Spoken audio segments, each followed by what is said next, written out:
Universals ultimate boss. अध्याय 371। लियाओ युनचुवान ने अपने आसपास की मजाक उड़ाने वाली आवाज़ों को नज़रअंदाज किया और शांति से कहा, मुझे पता है कि आप मुझसे सहमत नहीं हैं, लेकिन मैं ये कहना चाहता हूं कि इस बार मैं 200,000 गार्ड्स लाया हूं। मुझे हैरानी है कि क्या मेरे पास क्वालिफिकेशन है। गार्ड्स और 200,000। वहां मौजूद सभी लोग चौंक गए। ये जानना चाहिए कि इंटरस्टेलर फेडरेशन की 5 बड़ी ताकतों में से पोषण गिल्ड को छोड़कर बाकी चारों के पास अपनी टॉप टियर लीजन हैं। और प्रेसिडेंशियल पैलेस के गार्ड्स मिलिट्री डिपार्टमेंट के एस लीजन से भी ज़्यादा ताकतवर हैं। हालांकि गार्ड्स की कॉम्बैट पावर मजबूत होने के बावजूद संख्या में काफ़ी अंतर है, क्योंकि मिलिट्री डिपार्टमेंट के पास 4 मिलियन एस लीजन सैनिक हैं, लेकिन प्रेसिडेंशियल पैलेस के पास सिर्फ 1 मिलियन गार्ड्स हैं। यह मिलिट्री डिपार्टमेंट से कम इसलिए है क्योंकि इंटरस्टेलर फेडरेशन की 5 बड़ी ताकतों में से हर एक की अपनी ताकत है और उन्हें सबसे ज़्यादा कॉम्बैट पावर निकालने के लिए मिलकर काम करने की ज़रूरत है। उदाहरण के लिए, मिलिट्री डिपार्टमेंट के सैनिक रेगुलर सैनिक हैं जो युद्ध के मैदान में दुश्मन से सीधे लड़ने के लिए जिम्मेदार हैं। प्रेसिडेंशियल पैलेस के गार्ड स्पेशल फोर्स की तरह हैं जो दुश्मन को जानलेवा वार करने के लिए जिम्मेदार हैं। एडवेंचरर गिल्ड के भाड़े के सैनिक स्काउट्स के बराबर होते हैं जो खुफिया जानकारी इकट्ठा करने और दुश्मन सेना को परेशान करने के लिए जिम्मेदार होते हैं ताकि वे आराम से न रह सकें। पोषण गिल्ड बहुत आसान है, वे मेडिक्स हैं जो घर पर घायल सैनिकों का इलाज करने और पोषण बनाने के लिए जिम्मेदार हैं। हथियार बनाने के लिए जिम्मेदार होने के अलावा स्काईफायर कंपनी इन सप्लाई को फ्रंट लाइन तक पहुंचाने के लिए भी जिम्मेदार है। तो पांचों बड़ी ताकतें अपनी ड्यूटी करती हैं और कोई भी किसी और के काम में दखल नहीं देता। अगर कोई झगड़ा होता है तो प्रेसिडेंशियल पैलेस बीच बचाव के लिए आगे आता है। लेकिन अब जब लियाओ युनचुवान ने 200,000 गार्ड्स निकाले हैं तो अगर वे एलियन रेस के साथ युद्ध में जाते हैं तो उनका पलड़ा जरूर भारी होगा। बेशक ये तभी होगा जब संख्या बहुत ज़्यादा अलग न हो, वरना भले ही गार्ड्स ताकतवर हों, वे 100 के खिलाफ 1 का मुकाबला नहीं कर सकते। लियाओ युनचुवान, क्या 200,000 गार्ड्स होना कोई बड़ी बात है? मो जुनलिन थोड़ा मुस्कुराया, मैंने सुना है कि तुम्हारा इंटरस्टेलर फेडरेशन वांग हाओ नाम का एक जवान लड़का है। उसका टैलेंट तो कमाल का है ही, उसकी स्ट्रैटेजिक सोच भी बहुत पावरफुल है। सबसे ज़रूरी बात, उसके हाथ में एक एस लीजन है। मुझे लगता है कि वह पक्का तुमसे ज़्यादा इस लीडर के लायक है। जैसे ही उसके शब्द निकले पूरी जगह तुरंत उबल पड़ी। क्या ये सच है? एक पूरी एस लीजन? क्या इसका मतलब यह नहीं है कि उसके हाथ में 10 लाख सैनिक हैं? हाँ, सही कहा, मैंने सुना है कि वांग हाओ के हाथ में सच में 10 लाख सैनिक हैं, लेकिन वे सभी एस लीजन नहीं हैं। तुम्हारा क्या मतलब है? मैंने सुना है कि वांग हाओ के हाथ में सिर्फ 10,000 लोगों का सामान स्टैंडर्ड एस लीजन इश्यू है और बाकी स्टैंडर्ड एस लीजन इश्यू नहीं है और आधे सैनिक रिटायर्ड वेटरन हैं। इनमें से कोई भी बात मायने नहीं रखती। ज़रूरी बात यह है कि वांग हाओ के पास 11 करज क्लास बैटलशिप हैं। हे भगवान, ये कमाल है। अगर वे युद्ध के मैदान में जाएंगे तो क्या वे देवताओं को नहीं मारेंगे और बुद्धों को नहीं मारेंगे? ये भी सच है। एलियन रेस का विरोध करना सूखे पत्तों को हटाने जैसा होगा जो 200,000 गार्ड्स की लड़ाई की ताकत से कहीं ज़्यादा ताकतवर है। अगर ऐसा है तो मुझे लगता है कि इस बार वांग हाओ का लीडर बनना सबसे अच्छा है। हाँ, सही है, मजबूत टैलेंट और मजबूत सैनिकों के साथ वह सच में लीडर के लिए सबसे अच्छा कैंडिडेट है। उद्धरण चिन्ह। लियाओ युनचुवान का चेहरा पूरी तरह से काला पड़ गया। वह मन ही मन चाह रहा था कि काश वह मो जुनलिन उस कमीने को काट कर मार डालता। असल में लीडर की पोस्ट के लिए सिर्फ वे दोनों ही लड़ते थे, लेकिन किसे पता था कि इस बदमाश को वांग हाओ को बाहर लाना है। अब ये बहुत अच्छा है, कहीं से एक एक्स्ट्रा कॉम्पिटिटर आ गया है। सॉन्ग जी, जो मो जुनलिन के बगल में थी, खुद को ये पूछे बिना नहीं रह सकी, मो जुनलिन तुम क्या कर रहे हो? कोई हैरानी नहीं कि वांग हाओ ने तुम्हारे हाथ पैरों को पंगु बना दिया और तुम्हें हर जगह दबा दिया। तुम ये छोटा सा इरादा भी नहीं देख सकते। मो जुनलिन ने सॉन्ग जी को तिरस्कार भरी नज़र से देखा। सॉन्ग जी का चेहरा ठंडा पड़ गया। ठीक है, क्योंकि तुम्हें कुछ समझ नहीं आता, मैं तुम्हें बताता हूँ। मो जुनलिन ने फुसफुसा कर कहा, मुझे खबर मिली है कि वांग हाओ अपने सैनिकों को देने के लिए विरासत के क्रिस्टल निकाल रहा है। ये प्रेसिडेंशियल पैलेस और मिलिट्री डिपार्टमेंट की नींव को पूरी तरह से हिला रहा है। अब चलो उसे थोड़ा धक्का देते हैं और वांग हाओ को लीडर की पोजीशन पर बिठाते हैं। क्या तुम्हें लगता है कि लियाओ युनचुवान और गुवान तियान वांग हाओ के नीचे दबने को तैयार होंगे? अगर वे सहमत नहीं हुए तो क्या लड़ाई शुरू नहीं हो जाएगी? तुम इंटरस्टेलर फेडरेशन के अंदरूनी झगड़े को भड़काना चाहते हो? सॉन्ग जी ने माथे पर बल डालकर कहा, लेकिन इससे हमें क्या फ़ायदा होगा? मैं सच में तुमसे बात करके हैरान हूँ। मो जुनलिन ने लाचारी से कहा, तुम बताओ, अगर ये दोनों पक्ष लड़ने लगे तो क्या उनके पास एलियन जाति से निपटने का समय होगा? उस स्थिति में एलियन जाति पर हमला करने से मिलने वाली मिलिट्री उपलब्धियां हमारी नहीं होंगी। सॉन्ग जी ने समझकर सिर हिलाया और मो जुनलिन को थम्स अप दिया, जिससे पता चला कि वह सहमत हो गया था। असल में साफ साफ कहें तो लीडर की पोजीशन सिर्फ एक टाइटल है। ये कहना मुश्किल है कि कितनी ताकतें सच में बात मानेंगी। इसके बजाय इस टाइटल का इस्तेमाल इंटरस्टेलर फेडरेशन के अंदर झगड़ा भड़काने और फिर अकेले जीत का फल पाने के लिए करना बेहतर है। सबसे ज़रूरी बात यह इंटरस्टेलर फेडरेशन के अंदर नफरत का बीज बो सकता है, जो भविष्य में बहुत मददगार होगा। तभी काले कपड़े पहने लोगों की एक टीम दरवाजे के बाहर से अंदर आए। उन्होंने काले चोगे पहने थे, जैसे मौत के गार्ड हों। गार्ड्स की अगुवाई जिया वेईवेई कर रही थी, वह हिंसक छोटी लोली। जिया वेईवेई ने चमकीले लाल रंग का कवच और लाल चोगा पहना था। जब वह अंदर आए, वह वांग हाओ नाम का आदमी लीडर बनने के लिए बहुत व्यस्त है। यह जवान लड़की लीडर बनेगी। जिया वेईवेई अकड़ के साथ लीडर की कुर्सी पर बैठ गई और उसके पीछे के गार्ड्स ने अपनी तेज नज़रें चारों ओर घुमाईं और किसी की हिम्मत नहीं हुई कि उनकी आंखों में देखे। मो जुनलिन की भौहें तन गईं। उसे लगा कि चीज़ें उसके कंट्रोल से थोड़ी बाहर जा रही हैं। उसे उम्मीद नहीं थी कि जिया परिवार की यह सबसे बड़ी लड़की लीडर के पद में दिलचस्पी लेगी। हालांकि अगर वह वांग हाओ और जिया परिवार के बीच झगड़ा करवा पाता तो सब कुछ फिर से पहले जैसा हो जाता। अंधेरे ब्रह्मांड में 10 बड़े करेज क्लास बैटलशिप लाइन में लगे हुए थे, आगे बढ़ रहे थे। बैटलशिप पर यंग मार्शल आर्मी के 3 बड़े अक्षर छपे हुए थे। वांग हाओ पिछले कुछ दिनों से एकांत में था और उसने सफलतापूर्वक मार्शल एंसेस्टर लेवल 6 में तरक्की कर ली थी, जिससे उसकी ताकत और भी बढ़ गई थी। इस समय वांग हाओ एक करेज क्लास बैटलशिप के कॉकपिट में बैठा था, शियाओ बाई के मुलायम सफ़ेद फर को सहला रहा था और कियान वानयान की रिपोर्ट सुन रहा था। बॉस, पेंजियाई की तरफ से पहले ही ब्रेन गोल्ड का प्रमोशन शुरू हो गया है और प्रिंसिपल जोंगली ने भी कई एजेंट ढूंढ लिए हैं। बुजुर्गों का पहला बैच पहले ही यंग मार्शल स्टार पर आ गया है और उन्होंने ब्रेन गोल्ड में बहुत दिलचस्पी दिखाई है, कियान वानयान ने रिपोर्ट किया। वांग हाओ ने सिर हिलाया और पूछा, घर पर सुरक्षा ठीक है? कियान वानयान ने एक पल सोचा, हमने 50,000 अनुभवी सैनिकों को यंग मार्शल स्टार पर छोड़ा है और एक करेज क्लास बैटलशिप और 1 दर्जन निचले दर्जे के बैटलशिप घर की रखवाली कर रहे हैं, हर दिन यंग मार्शल स्टार के बाहर गश्त लगा रहे हैं। कोई समस्या नहीं होनी चाहिए। आखिरकार वे सभी बड़ी ताकतें फ्रंट लाइन पर चली गई हैं। मौजूदा इंटरस्टेलर फेडरेशन में कोई भी ताकत हमें खतरा नहीं पहुंचा सकती। वांग हाओ ने अपनी आंखें छोटी की। घर की रखवाली करने वाले सैनिकों को सावधान रहने के लिए याद दिलाओ। किसी को नहीं पता कि डीवाई आतंकवादी संगठन कब बदला लेने आएगा। अगर तुम इतनी जल्दी मरना नहीं चाहते तो सतर्क रहो। कियान वानयान खुद को पूछने से रोक नहीं पाया, बॉस, पिछली बार हमने नाइट्स इन स्टार पर हमला किया था और 60% आतंकवादियों को खत्म कर दिया था। मुझे लगता है कि वे थोड़े समय में हम पर हमला नहीं कर पाएंगे। वांग हाओ ने मुंह बनाया, क्या ये आतंकवादी तुम्हारे साथ नियमों के हिसाब से खेलेंगे? क्या होगा अगर वे हमें ज़ॉम्बी वायरस की एक बोतल दे दें? तो क्या यंग मार्शल स्टार अभी भी तरक्की कर पाएगा? कियान वानयान ने सिर हिलाया, मैं अभी जाकर आदेश देता हूं, उन्हें कहूंगा कि सतर्क रहें।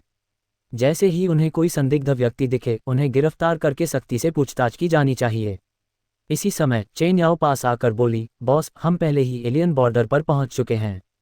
ताज़ा खबरों के अनुसार सभी पार्टियां एक लीडर चुनने के लिए मीटिंग कर रही हैं और मिस शिया वेईवेई लीडर के पद में बहुत दिलचस्पी ले रही हैं। अगर कुछ अप्रत्याशित नहीं होता है तो लीडर मिस शिया वेईवेई ही होंगी।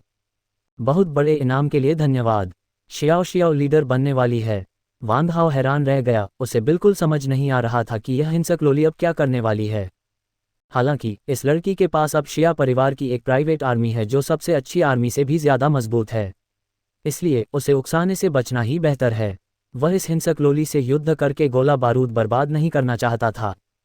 जल्द ही 10 करेज क्लास बैटलशिप बॉर्डर पर मौजूद नेदरफ्लैश स्टार नाम के क्लास 3 ग्रह पर डॉक हो गईं। जब अलग अलग ताकतों ने शानदार और शक्तिशाली 10 करेज क्लास बैटलशिप देखी तो हैरानी की आवाज़ें लगातार गूंजने लगीं। ये वांग हाओ की यंग मार्शल आर्मी है। ये सच में बहुत ज़बरदस्त है। मैंने सुना है कि मिलिट्री के ग्रैंड मार्शल ने वांग हाओ को सिर्फ मार्शल का टाइटल दिया था और कुछ नहीं।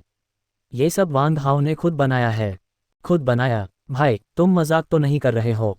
बिल्कुल नहीं। मैंने सुना है कि वांग हाओ ने पहले अमीर खानदानों के बेटों को मिलिट्री रैंक बेची, जिससे उसने मोटा मुनाफा कमाया। फिर जब उन अमीर खानदानों के बेटों ने अपनी सेना भर्ती कर ली तो उसने मिलिट्री पावर वापस ले ली। असल में उनका काम पूरा होने के बाद उन्हें छोड़ दिया। धत्तेरे की, क्या ये तरीका सच में मजाक नहीं है? बिल्कुल। क्या वे अमीर खानदानों के बेटे सब बेवकूफ़ हैं? वे मिलिट्री पावर सौंपने के लिए कैसे राज़ी हो गए? मुझे इसके बारे में नहीं पता। कहा जाता है कि वांग हाओ ने बस घूरा और गुवानशी के वे अयाश बेटे आज्ञाकारी होकर अपनी मिलिट्री पावर सौंप दी। धत तेरे की, भले ही गुवानशी के वे अयाश बेटे बेकार हों, वांग हाओ ने उन सैनिकों को कैसे अपने साथ मिला लिया। यहीं पर वांग हाओ की किस्मत काम आए। मैंने सुना है कि डीवाई आतंकवादी संगठन ने इन पुराने सैनिकों के परिवारों को किडनैप कर लिया था और फिर वांग हाओ उन्हें बचाने के लिए ले गया। रुको, तुमने कहा कि डीवाई आतंकवादी संगठन ने इन पुराने सैनिकों के परिवारों को किडनैप कर लिया था। ये आतंकवादी पुराने सैनिकों के परिवारों को क्यों किडनैप करेंगे, किसे पता। खैर, वांग हाओ ने पुराने सैनिकों के परिवारों को बचाने का एहसान इस्तेमाल किया और फिर छोटे लाइफ पोशन और इनहेरिटेंस क्रिस्टल को चारे के तौर पर इस्तेमाल किया, जिससे वह आसानी से आधे पुराने सैनिकों को अपने साथ मिला पाया। क्या इनहेरिटेंस क्रिस्टल? हाँ, इनहेरिटेंस क्रिस्टल, और वे 28 थे। धत तेरे की, इस आदमी को इतने सारे इनहेरिटेंस क्रिस्टल कहाँ से मिले? मैंने सुना है कि उसे वे एक पुराने खंडहर में मिले। वैसे भी यह आदमी न सिर्फ टैलेंटेड है बल्कि उसके मौके भी बहुत ज़बरदस्त हैं। सबसे डरावनी बात यह है कि यह आदमी कोई बेवकूफ़ नहीं है जिसे सिर्फ खेती करना आता हो। भले ही वह बेवकूफ़ न हो तो क्या, अब जब उसने इनहेरिटेंस क्रिस्टल बाहर निकाले हैं तो इसका मतलब है कि वह सभी अमीरों को चुनौती दे रहा है। बिल्कुल, मैंने सुना है कि इस बार एलियन जाति का सामना करने में अमीर खानदानों ने वांग हाओ को अलग थलग करने का फैसला किया है। वांग हाओ अब खत्म हो गया है। खबरों के मुताबिक इस बार 300 मिलियन एलियन सेनाएं हैं। भले ही उसकी 10 लाख की सेना एक बेहतरीन सेना हो, लेकिन उसमें कुछ करने की कोशिश करना सच में बहुत मुश्किल होगा। उद्धरण चिन्ह उद्धरण चिन्ह। कियान वानयांग ने माथे पर शिकन डालकर कहा, बॉस, अगर वे अमीर लोग सच में हमें अलग थलग कर देते हैं तो क्या हम बहुत बड़े खतरे में नहीं होंगे? वांग हाओ ने मुंह बनाया, खतरा तो खतरा है। वैसे भी मैंने बाहर जाकर कुछ करने का प्लान नहीं बनाया था। घर पर रहना और लीग ऑफ लेजेंड्स खेलना ज़्यादा अच्छा है। कियान वानयांग, चेन याओ, गु यांग और किन फैंग तुरंत हैरान रह गए। ये युवा मार्शल अब क्या कर रहा था? वह पहले से ही यहाँ है और फिर भी उसका युद्ध के मैदान में जाने का कोई प्लान नहीं है। गु यांग जल्दी से आगे बढ़कर समझाने लगा, युवा मार्शल, इस बार मिलिट्री मेरिट से कई स्ट्रैटेजिक हथियार खरीदे जा सकते हैं। हम ऐसे ही हार नहीं मान सकते। हम मिस जिया वेइवेई, मिस ले जुवान, मिस जू कियानकिन और मिस माई मिंगमैंग से मिलने क्यों नहीं जाते? मुझे यकीन है कि वे ज़रूर आपके साथ गठबंधन करेंगी और फिर हम अलग थलग नहीं पड़ेंगे। वांग हाओ ने नेक अंदाज में कहा, मैं एक इज्जतदार मार्शल हूँ जो 10 लाख की सेना की कमान संभालता है। क्या मैं उस तरह का इंसान हूँ जिसकी आंखें हथियार देखकर चमक उठती हैं? और मैं औरतों पर कैसे निर्भर रह सकता हूँ? अगर यह बात बाहर फैल गई तो मैं दुनिया का सामना कैसे कर पाऊंगा? जैसे ही उसने ये शब्द कहे, उसके चारों साथी तुरंत हैरान रह गए। क्या इस आदमी ने अभी अभी कहा कि उसे हथियार पसंद नहीं हैं और वह औरतों पर निर्भर नहीं रहता? तो फिर वह कौन था जो उस समय पाले हुए आदमी होने पर गर्व करता था? और वह कौन था जिसने उन ताकतवर हथियारों के लिए तरह तरह के हथकंडे और धोखे इस्तेमाल किए थे? गु यांग ने अजीब सी हंसी हंसते हुए कहा, यह मेरी गलती थी। वांग हाओ ने हाथ हिलाया, भूल जाओ, ये तुम्हारी पहली गलती है, मैं इसे तुम्हारे खिलाफ नहीं मानूंगा। इसके साथ ही वांग हाओ लिटिल वाइट को पकड़े हुए कॉन्फ्रेंस हॉल की ओर चल पड़ा और जोर से गाने लगा, बड़ी नदी पूरब की ओर बहती है, आसमान के तारे बिग डिपर की ओर इशारा करते हैं। जब तुम अन्याय देखो तो दहाड़ो, जब कुछ करने का समय हो तो करो, बहादुरी से 9 प्रांतों में घूमो। लिटिल वाइट ने भी उत्साह से साथ में गाया, हाय या यी एरिया एह यी एरिया है या यी एरिया एह यी एरिया। चेन याओ हैरान रह गया, जैसा कि बॉस के पाले हुए खरगोश से उम्मीद थी, वे सच में बिल्कुल एक जैसे हैं। कियान वानयांग ने सिर हिलाया और पूछा, तुम्हें क्या लगता है बॉस अब क्या प्लान बना रहे हैं? गु यांग ने अपना सिर हिलाया, मुझे नहीं पता, लेकिन मुझे यकीन है कि जब यंग मार्शल इतने बड़े शो के साथ यहाँ आए हैं तो वह पक्का घर पर बैठकर सिर्फ गेम नहीं खेलेंगे। सुना नहीं? किन फैंग ने अपनी ठुड्डी खुजाई, यंग मार्शल का गाना था, जब एक्शन लेने का समय हो तो एक्शन लो। क्या वह सही मौके का इंतजार करने की बात कर रहे हैं? ये सुनकर वे तीनों अचानक समझ गए। उन्हें पहले से ही अंदाजा था कि वांग हाओ फिर से मुसीबत खड़ी करने वाला है और यह बहुत बड़ी मुसीबत होगी, क्योंकि पिछले अनुभव के आधार पर वे जानते थे कि जब भी वांग हाओ कमजोरी दिखाता था तो यह उसके अनजान बनने का नाटक करने की शुरुआत होती थी ताकि वह अपने विरोधियों को चौंका सके। उदाहरण के लिए, जब उसने मिलिट्री रैंक बेची जिससे मिलिट्री को लगा कि उससे कोई खतरा नहीं है, तो वह यंग मार्शल आर्मी को बिजली की तेजी से अपने हाथों में मजबूती से कंट्रोल कर पाया, जिससे मिलिट्री के बड़े लोगों को रिएक्ट करने का समय ही नहीं मिला। अब वांग हाओ यहाँ आता है और कहता है कि वह बाहर जाकर धूम नहीं मचाएगा बल्कि घर पर रहकर लिटिल वाइट को पालेगा और गेम खेलेगा। अगर कोई उसे कम आंकने की हिम्मत करता है तो भेड़ की खाल में ये शेर उसे खा जाएगा, एक भी हड्डी नहीं छोड़ेगा। Raw star, Luo star. एक क्लास 3 ग्रह, इंसानों की गैरिसन नेदफ्लेश स्टार से ज़्यादा दूर नहीं। असल में ये इंसानों का इलाका था, लेकिन एलियन रेस के कब्जे के बाद ये इंसानों पर हमला करने के लिए एलियन रेस का आगे का बेस बन गया। इस समय एलियन रेस बिजी थीं। वे इन इंसानी बच्चों को वेलकम पार्टी देने के लिए एक जंग शुरू करने वाले थे। लेकिन मार्शल किंग रैंक 9 पर वे एलियन रेस सभी अकेले में खेती कर रही थीं और बाहर नहीं आई थीं। वे युद्ध में पहल करने के लिए मार्शल एम्परर तक पहुंचने की कोशिश करना चाहती थीं। एक कैंप में कई मिनोटॉर इकट्ठा हुए। सबसे आगे बैठा मिनोटॉर रेस का राजा नियुकी था। नियुकी के बगल में छोटी लोमड़ी मेंकी का कजिन शीफैंग था, जो मिनोटॉर रेस का स्ट्रेटजिस्ट भी था। वांगहाओ के बीस्ट किंग स्टार छोड़ने के बाद मिनोटॉर ने फॉक्स रेस के साथ मिलकर बीस्टमैन पर हावी होने का अपना सफर शुरू किया। इस बार वे कुल 20 मिलियन बीस्टमैन सैनिक लेकर आए, जो एलियन सहयोगी सेनाओं के बीच एक पक्की मौजूदगी थी। नियुकी ने गहरी आवाज में कहा, इस बार इंसानों पर हमला करने का हमारा मकसद बहुत आसान है, एक बड़े इंसानी अफसर को किडनैप करना और फिर उन्हें हमारे राजा के बदले में देना। जैसे ही उसके शब्द निकले, मिनोटॉर की आंखें लाल हो गईं और उन्होंने दहाड़ते हुए अपने हाथ ऊपर उठा लिए। डेमन किंग नियू के लिए, डेमन किंग नियू के लिए, उद्धरण चिन्ह ... उद्धरण चिन्ह। शीफैंग ने अपनी कनपटी रगड़ी। वह सच में समझ नहीं पा रहा था। क्या इन मिनोटॉर ने खुद को ज्ञान नहीं दिया था? वे ये क्यों नहीं देख पाए कि वांगहाओ मिनोटॉर नहीं था?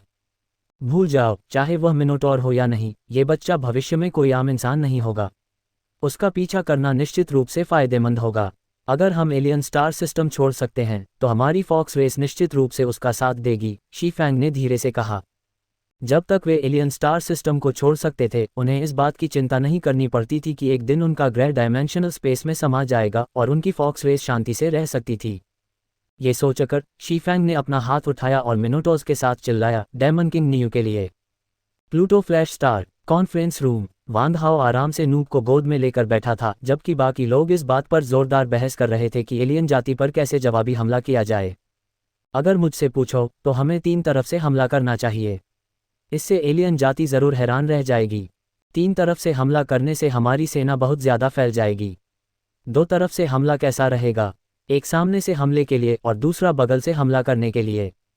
किस तरफ से हमला? हमारी सारी सेना मिलाकर सिर्फ 100 मिलियन सैनिक हैं, जो एलियन जाति से 200 मिलियन कम हैं। तो फिर बंटने का क्या फ़ायदा? हमारे हथियार उनसे ज़्यादा मजबूत हैं।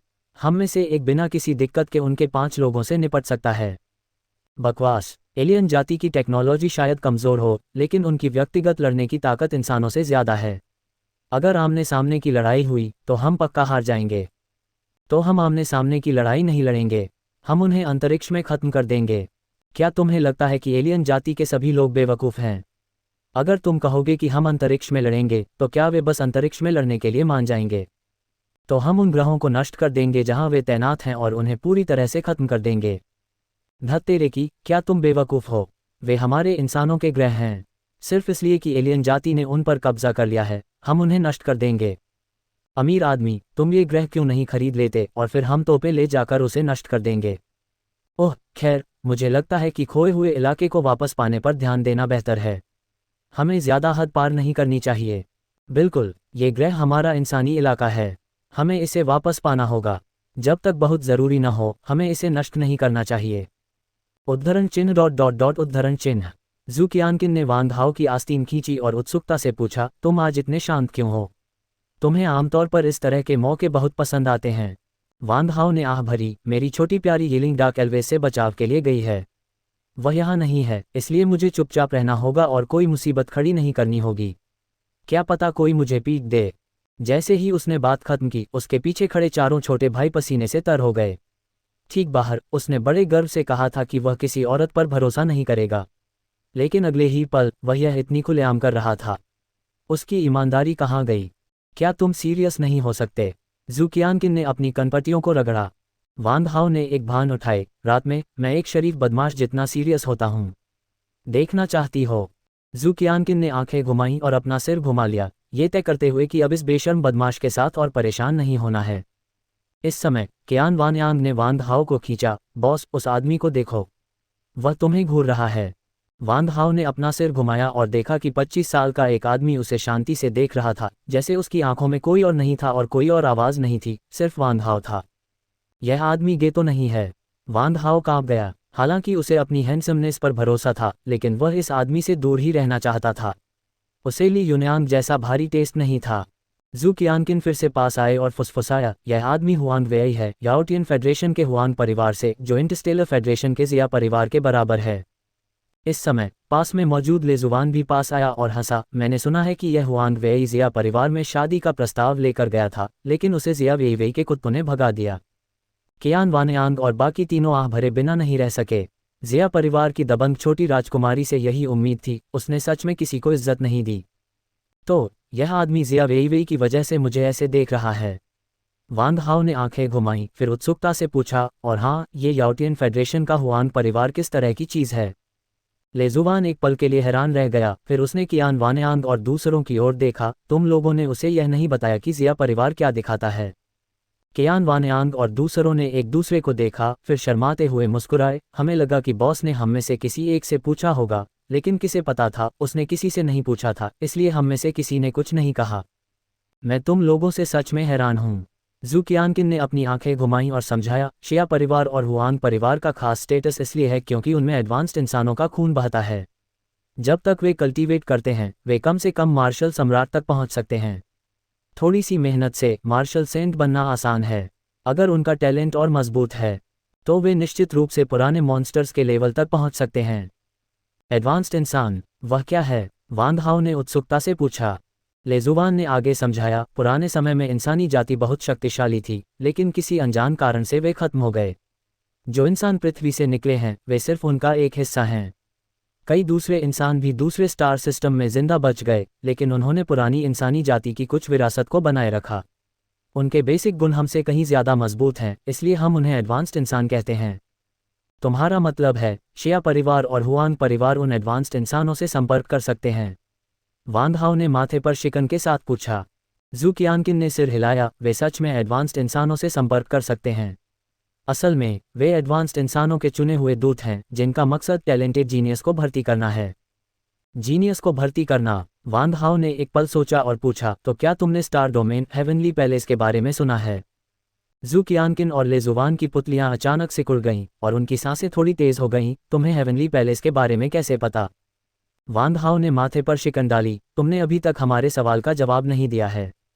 लेजुवान ने गहरी सांस ली, मेरे मास्टर ने मुझे बताया कि स्टार डोमेन में अरबों स्टार सिस्टम हैं, जिसमें हमारी मिल्की वे गैलेक्सी भी शामिल है, और जो स्टार डोमेन पर राज करते हैं, वे पौराणिक हेवनली और अमर पैलेस हैं। वांग हाओ बड़बड़ाया, तो उस औरत का इतना बड़ा बैकग्राउंड है। इसमें कोई हैरानी नहीं कि वह छोटी लोमड़ी को सीधे ले जा सकती थी। छोटी लोमड़ी? लेजुवान और जू कियानकिन ने भौहें चढ़ाईं। उन्हें वह छोटी लोमड़ी याद आई जिससे वांग हाओ बीस्ट किंग प्लैनेट पर मिला था। क्या ये छोटी लोमड़ी अब हेवनली पैलेस में हो सकती है? ये सोचते ही लेजुवान और जू कियानकिन को जलन होने लगी। हेवनली पैलेस में जाने का मौका मिलना, सिर्फ इसके बारे में सोचकर ही वे समझ गए कि उसकी भविष्य की उपलब्धियां बहुत ज़बरदस्त होंगी। वांग हाओ ने अपनी थोड़ी खुजाए और सोचते हुए कहा, लगता है मुझे जल्दी करके उस छोटी लोमड़ी को ढूंढना होगा, नहीं तो अगर कोई उसे ले गया तो मैं ये खाना नहीं खा पाऊंगा। जैसे ही उसने बात खत्म की, उसके पीछे के चारों छोटे भाई अपना बैलेंस खो बैठे और लगभग जमीन पर गिर पड़े। बॉस, क्या आपने नहीं कहा था कि आप किसी औरत पर निर्भर नहीं रहेंगे? अब आप न सिर्फ ऐसा कर रहे हैं, बल्कि ऐसा करने के लिए हजारों मील का सफर भी कर रहे हैं। क्या ये सच में ठीक है? लेजुवान ने वांग हाओ की आस्तीन खींची और फुसफुसाया, वांग हाओ, मुझे लगता है कि तुम्हें सावधान रहना चाहिए। ये हुआंग वेई कोई मामूली आदमी नहीं है। उसके फिजिकल बेसिक गुण आम लोगों से 10 गुना ज्यादा मजबूत हैं। वह तुम्हें इस तरह देख रहा है, ये पक्का अच्छे के लिए नहीं है। वांग हाओ ने आंखें घुमाईं, ये सब जिया वेई के रोमांटिक कर्ज हैं। मैं उसकी गंदगी क्यों साफ करूं? जू कियानकिन ने वांग हाओ को घूर कर देखा और गुस्से से कहा, यह साफ तौर पर तुम्हारी अपनी गलती है। तुम्हें किसने कहा था कि वेई तुम्हारी औरत है? मेरी औरत? वांग हाओ ने एक पल सोचा। ऐसा लगा कि गुयांग के घर, जो तियानजियान विला था, उसने जिया वेई को चिढ़ाने के लिए उन शब्दों का इस्तेमाल किया था। लेजुवान ने वांग हाओ के कंधे पर हाथ रखा और हिम्मत बढ़ाते हुए कहा, क्योंकि यह तुम्हारी अपनी गलती है, तो मर्द बनो और इसका सामना करो। मुझे उससे लड़ने में कोई दिलचस्पी नहीं है। वांग हाओ ने मुंह बनाया, मैं बाद में उससे निपटने के लिए शियांग को ढूंढूंगा। खांसी खांसी। जैसे ही उसने बात खत्म की, सब खांसने लगे। क्या ये बदमाश और ज्यादा बेशर्म हो सकता है? Meeting room. शिया वेइवेई ने भीड़ को लगातार बहस करते देखा, उसका छोटा चेहरा और भी ठंडा होता गया, जब तक कि आखिरकार वह पूरी तरह से भड़क गई। बहस बंद करो सब लोग। इस लड़की ने फैसला कर लिया है, हम पूरी ताकत से हमला करेंगे। कोई रणनीति नहीं, बस एक शब्द, मारो। ये सुनकर सबने बड़ी बड़ी आंखों से शिया वेइवेई को देखा, उन्हें लगा कि इस बच्ची के दिमाग में जरूर कुछ गड़बड़ है। पूरी ताकत से हमला करने के लिए सभी सैनिकों पर पूरी तरह से कंट्रोल करने की क्षमता होनी चाहिए, नहीं तो कौन एक अनजान लीडर के लिए अपनी जान जोखिम में डालेगा। और सभी सैनिकों पर पूरा कंट्रोल चाहना, निस्संदेह उनके मातहतों को अपने पाले में करने की कोशिश करना है। क्या वे इसके लिए मानेंगे? हुआंग वेई खड़ा हुआ और शांति से बोला, मैं मिस वेइवेई का समर्थन करता हूँ। अगर ग्लोरियस स्काई फेडरेशन में किसी ने भी दिखावा किया और कुछ और किया, तो मैं हुआंग वेई, हुआन परिवार की कसम खाता हूं कि मैं उनके परिवार को जड़ से उखाड़ फेंकूंगा। जैसे ही उसने बात खत्म की, ग्लोरियस स्काई फेडरेशन की सभी बड़ी ताकतें गुस्से में आ गईं। धत तेरे की, तुम एक लड़की को पटाने की कोशिश कर रहे हो, इसकी कीमत उन्हें क्यों चुकानी पड़े? लेकिन शिया वेइवेई के दबंग स्वभाव के बारे में सोचकर अगर उन्होंने मना करने की हिम्मत की, तो हुआन परिवार और शिया परिवार के एक साथ आने पर वे सच में उनका सामना नहीं कर पाएंगे। ये सोचकर ग्लोरियस स्काई फेडरेशन की सभी बड़ी ताकतों ने बेमन से सहमति में सिर हिलाया।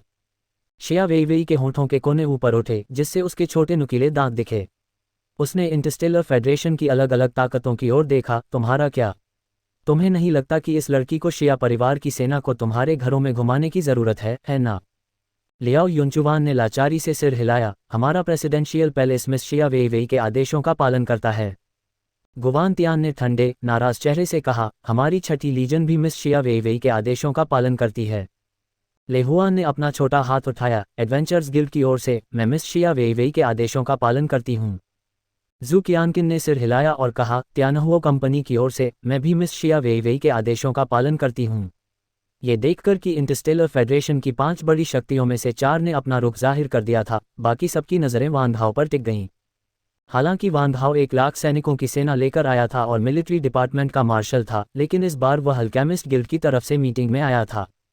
क्योंकि वह छोटी लड़की माई मिंगमेंग इस समय लैब में अल्केमिस्ट्स के एक ग्रुप के साथ दवाएं बना रही थी। वान हाओ ने चारों ओर देखा और बेफिक्री से कहा, अल्केमिस्ट गिल्ड भी छोटी लड़की शिया का साथ देता है।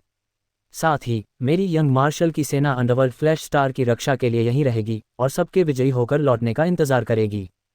जैसे ही उसने बात खत्म की, पूरी जगह पर तुरंत हंगामा मच गया। वान हाओ का इससे क्या मतलब है? क्या वह घर पर रहने और बाहर न जाने का प्लान बना रहा है? क्या तुम मजाक कर रहे हो? उसके पास 1 लाख सैनिकों की एलीट सेना है और वह सच में घर पर दुबका बैठा है। मुझे लगता है कि वान हाओ जरूर नाराज है, इसीलिए वह ऐसा कर रहा है। तुम्हारा क्या मतलब है? सोचो, अगर वान हाओ देर से नहीं आता तो इस लीडरशिप पोजीशन का 80% हिस्सा उसी का होता।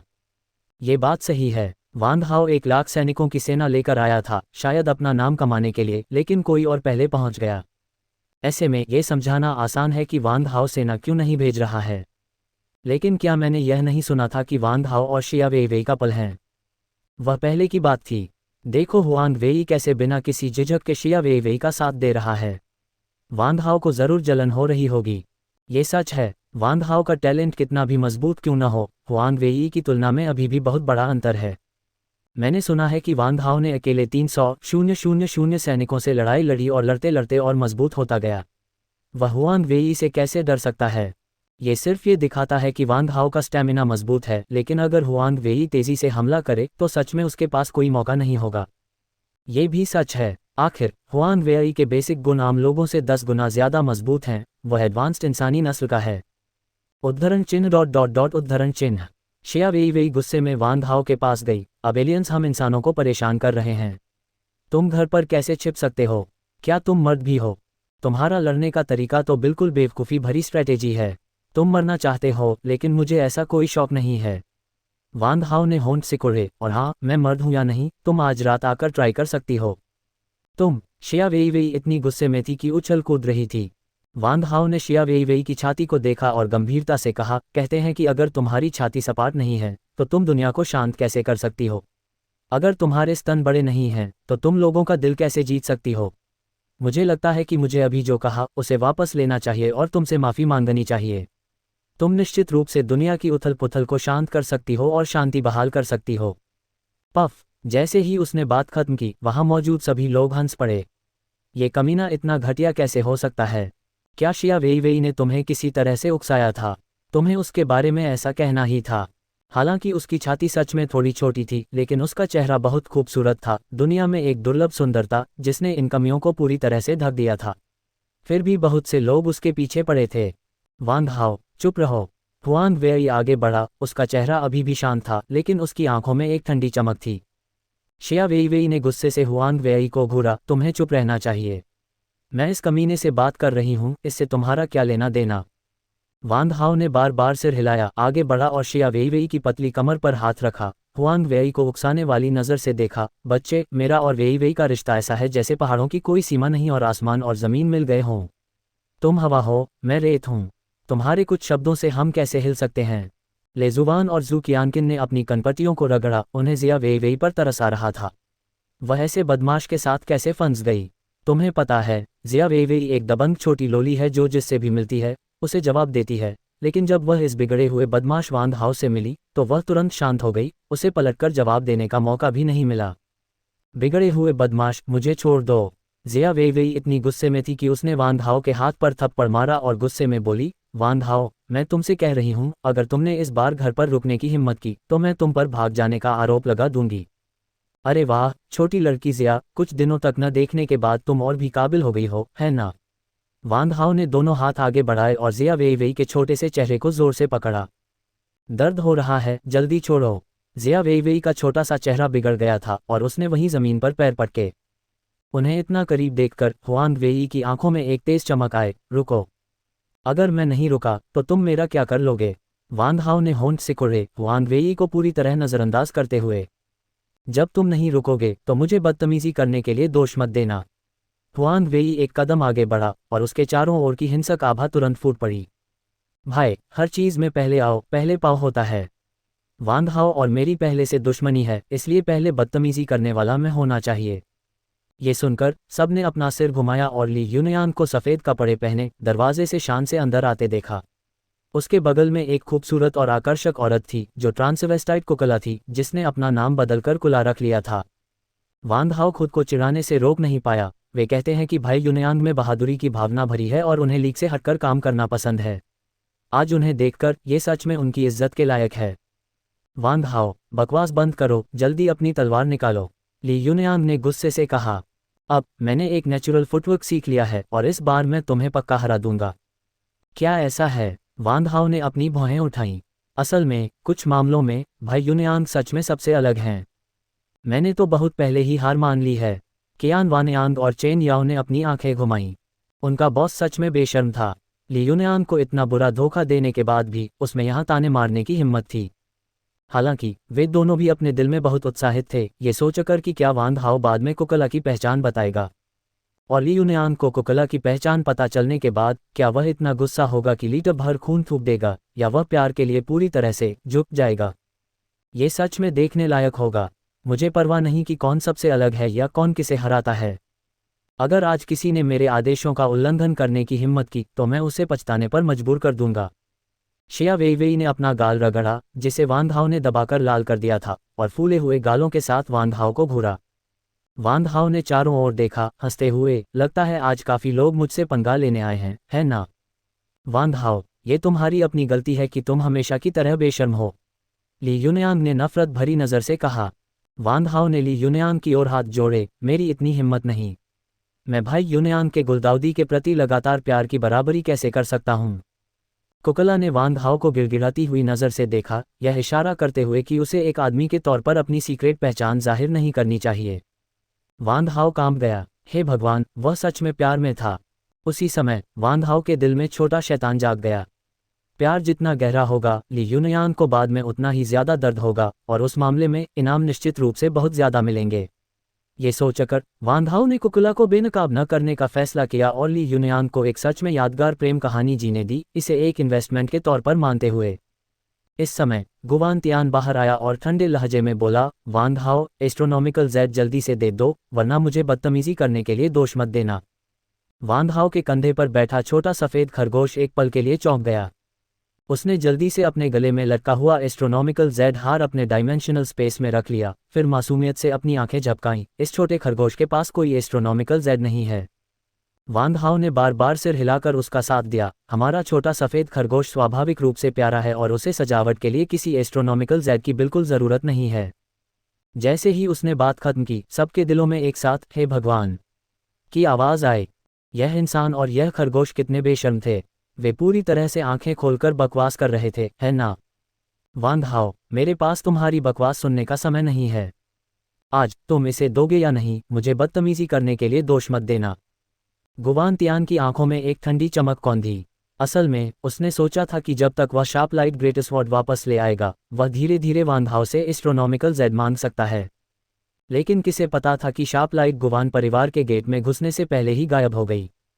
आखिर में परिवार के बड़े लोग बहुत नाखुश थे और उन्होंने उसे एस्ट्रोनॉमिकल ज़ैड वापस लाने का आदेश दिया, वरना गुवान परिवार के वारिस के तौर पर उसकी स्थिति पर फिर से विचार करना पड़ेगा। इसलिए चाहे कुछ भी हो, उसे इस बार एस्ट्रोनॉमिकल ज़ैड वापस लाना ही था। वांग हाओ के चेहरे पर गुस्से का भाव था। गुवान तियान, तुम्हारा गुवान परिवार सच में मुझ पर इस तरह से झूठे आरोप लगा रहा है। क्या तुम्हें सच में लगता है कि मुझे धमकाना आसान है? वहां मौजूद सभी लोगों ने आंखें घुमाईं। ये बेशर्मी का लेवल बिल्कुल दुनिया को हिला देने वाला था। ली युनयांग ने अपने हाथ में बड़ी तलवार निकाली और ठंडे होकर कहा, वांग हाओ, बकवास बंद करो, अपनी तलवार निकालो। मुझे इस बात से कोई फर्क नहीं पड़ता कि तुम्हारी वांग हाओ से क्या दुश्मनी है, लेकिन अब उसका विरोधी मैं हूं। हुआंग वेई ने बेफिक्री से कहा, उसकी लंबी तलवार भी म्यान से निकलते ही खनखना उठी। गुवान तियान ठंडे होकर मुस्कुराया, मुझे लगता है कि तुम दोनों गलत समझ रहे हो। वांग हाओ के पास तुमसे लड़ने का टाइम नहीं है। उसे पहले शार्प लाइट को सौंपना होगा। वांग हाओ ने होंठ सिकोड़े, तुम तीनों बेवकूफ़ों की तो बात ही छोड़ो, यहाँ मौजूद सभी लोग भी मेरी नज़र में सब कचरा हैं। जैसे ही उसने बोलना खत्म किया, पूरी जगह तुरंत भड़क उठी। तुम्हारी हिम्मत कैसे हुई, वांग हाओ?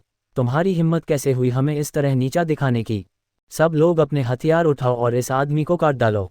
हाँ, सही कहा, उसे बताओ कि वह कितना कीमती है। यह मत सोचो कि तुम जो चाहो कर सकते हो सिर्फ इसलिए कि तुम्हारा टैलेंट कमाल का है। मैं तुम्हें बता दूं, यहाँ बहुत से लोग मार्शल किंग के साधक हैं। हाँ, सही कहा, एक मार्शल पूर्वज की हिम्मत कैसे हुई एक मार्शल किंग के सामने घमंड करने की? बकवास बंद करो, बस इस कमीने को मौत के घाट उतार दो। उद्धरण चिन्ह डॉट डॉट डॉट उद्धरण चिन्ह। लेजुवान और दूसरी लड़कियों ने अपनी कनपटियां रगड़ीं, ये दिखाते हुए कि वे वांग हाओ के सामने पूरी तरह से झुकी हुई थीं। यह आदमी सच में मुसीबत खड़ी करने वाला था, वह जहां भी जाता मुसीबत खड़ी कर सकता था। तुम मौत को बुला रहे हो। हुआंग वेई ने ठंडी सांस ली, अपना दाहिना हाथ घुमाया और अपनी लंबी तलवार निकाली। तलवार के शरीर से अचानक हवा का एक तेज झोंका आया और भयानक ताकत हवा में फैल गई। अगले ही पल हुआंग वेई का शरीर आगे की ओर झुका, वांग हाओ की ओर ऐसे बढ़ा जैसे कोई तेज हवा गिरे हुए पत्तों को उड़ा ले जाती है। Martial king level 2। वांग हाओ के चेहरे पर धीरे धीरे मुस्कान आ गई। फीका पड़ गया। इस पल उसका पूरा शरीर तेज और रौबदार हो गया, मानो इसी पल वह म्यान में रखी तेज तलवार में बदल जाएगा। मैं असल में ली युनयांग पर अपनी तलवार टेस्ट करना चाहता था, लेकिन जब से तुमने खुद को बचाया है, ये तुम ही होगे। वांग हाओ के होंठ थोड़े मुड़े। उसके हाथ में जो ठंडी ग्रेट स्वॉर्ड दिखाई दी, वह थोड़ी ऊपर उठी, जिससे सूरज की रोशनी में एक चमकदार ठंडी रोशनी रिफ्लेक्ट हो रही थी। उसी समय वांग हाओ का फिगर तुरंत टिमटिमाया, 7 परछाइयों में बदल गया, जिससे यह पहचानना नामुमकिन हो गया कि कौन असली है और कौन नकली। Heaven breaking great sword art third sword phantom clone slash.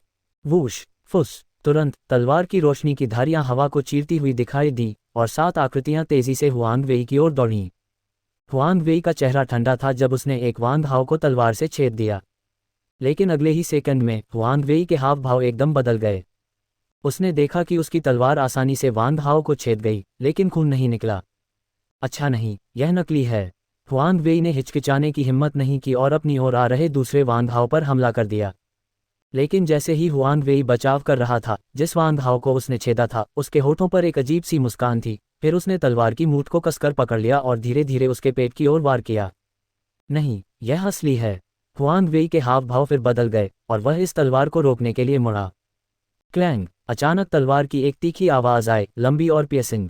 वांग हाओ के होंठ थोड़े मुड़े। क्या तुम्हें लगता है कि यह ऐसे ही खत्म हो गया? ये सुनकर हुआंग वेई की पुतलियां अचानक सिकुड़ गईं।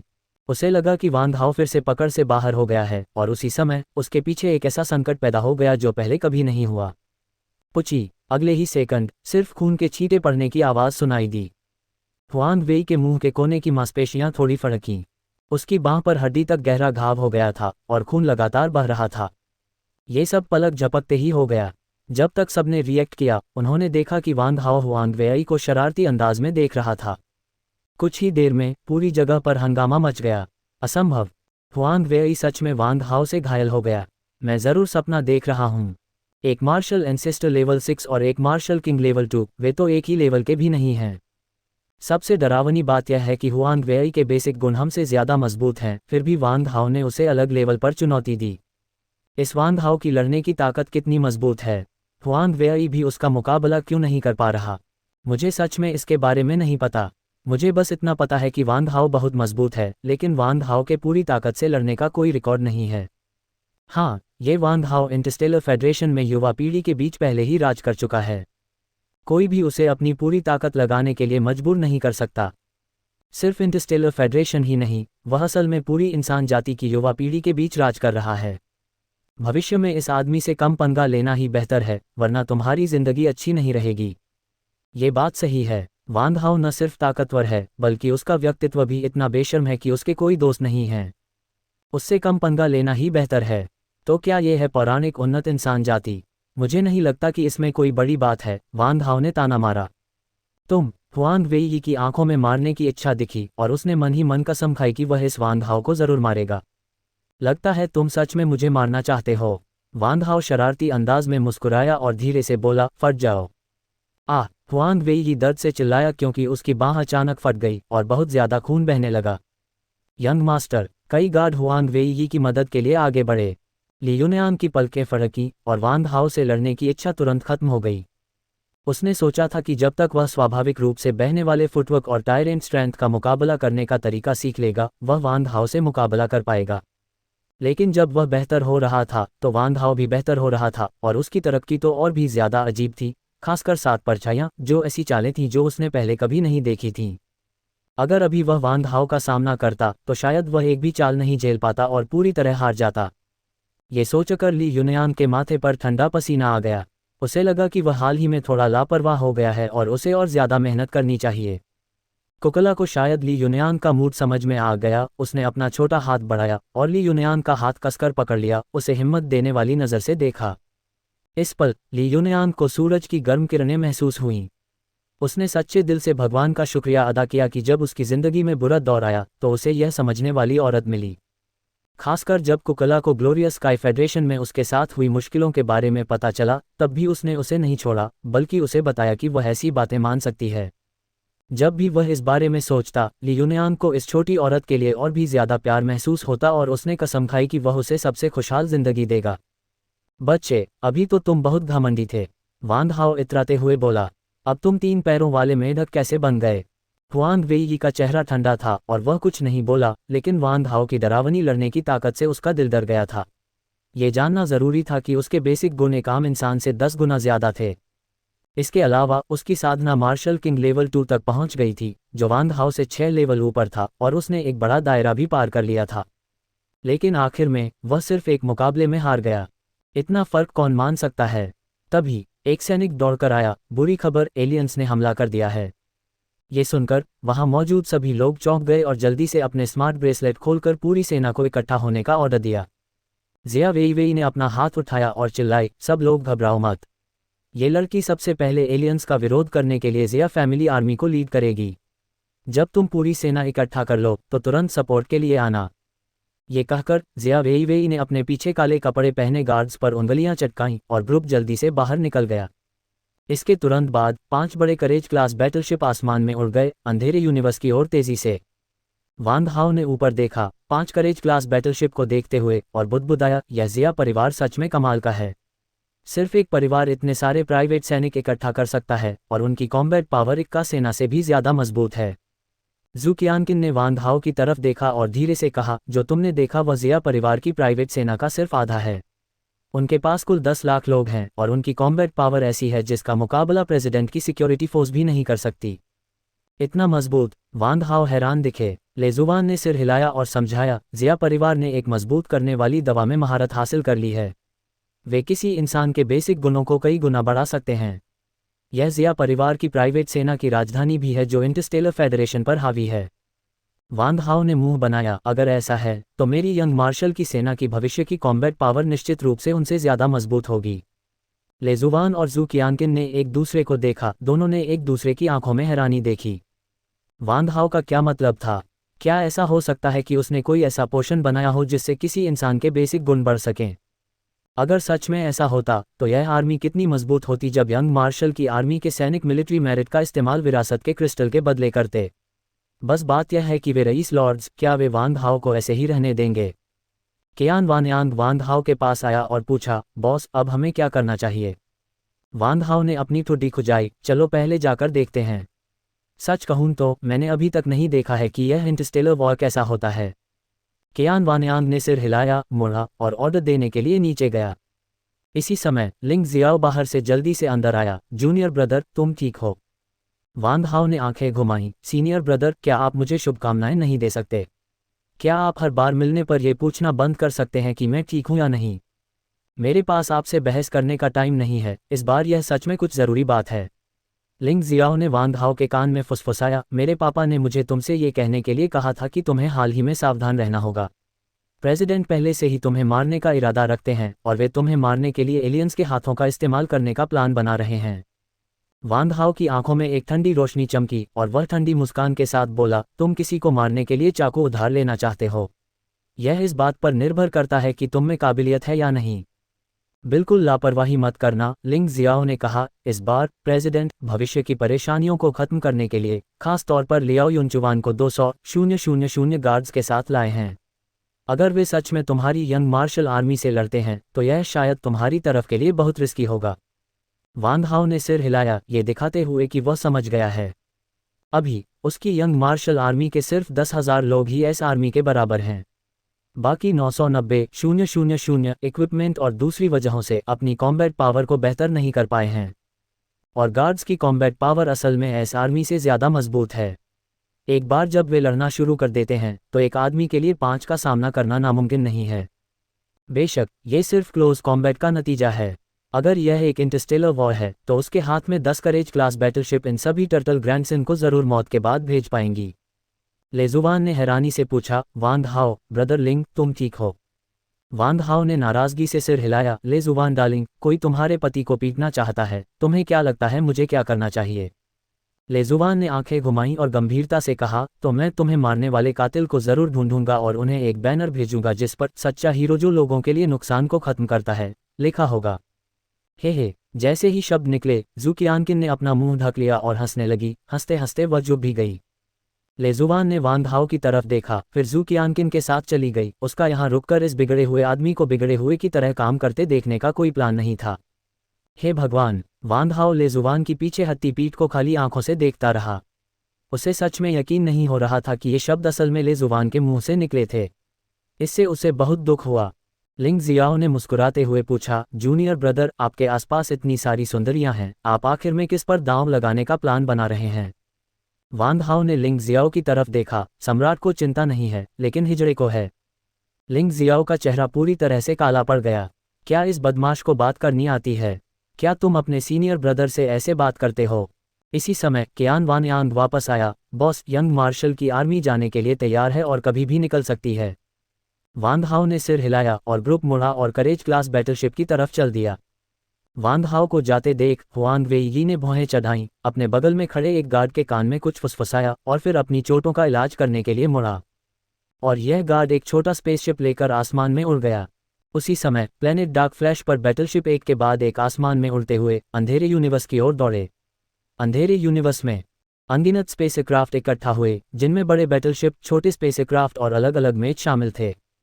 गड़गड़ाहट, मिसाइलें लगातार फायर की जा रही थीं और उनकी गर्जना कानों को बहरा कर देने वाली थी, जिससे तुरंत अंधेरा यूनिवर्स रोशन हो गया। जैसे जैसे समय बीतता गया, छोटे स्पेसक्राफ्ट और मेच को एक के बाद एक मार गिराया गया। अंदर के पायलट तुरंत अपनी इजेक्शन सीट एक्टिवेट करते और सबसे पास वाले प्लैनेट की ओर उड़ते, जहां दोनों तरफ जमीन पर क्लोज क्वार्टर कॉम्बैट होता। किसी भी हाल में दोनों तरफ के मकसद बहुत साफ थे, किसी भी कीमत पर दुश्मन की ताकत को कमजोर करना। जल्द ही बैटलफील्ड पूरी तरह से लाइवली हो गया। यूनिवर्स में एक गैलेक्टिक वॉर चल रहा था जिसमें लगातार गोलियों की आवाजें आ रही थीं।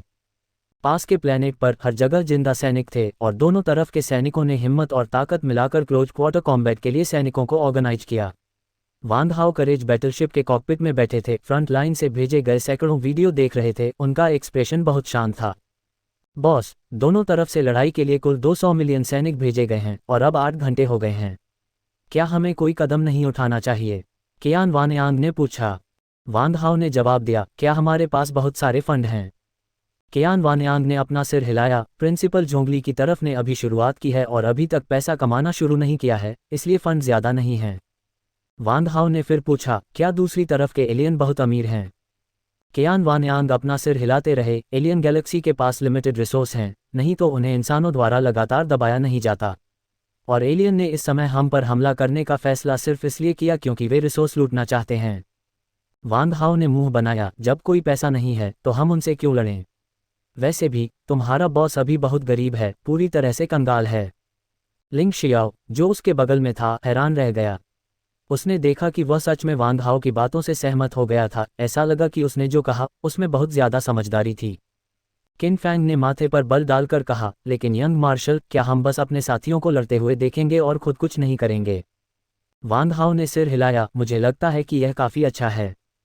इतनी बड़ी गैलेक्टिक लड़ाइयां आसानी से नहीं होती।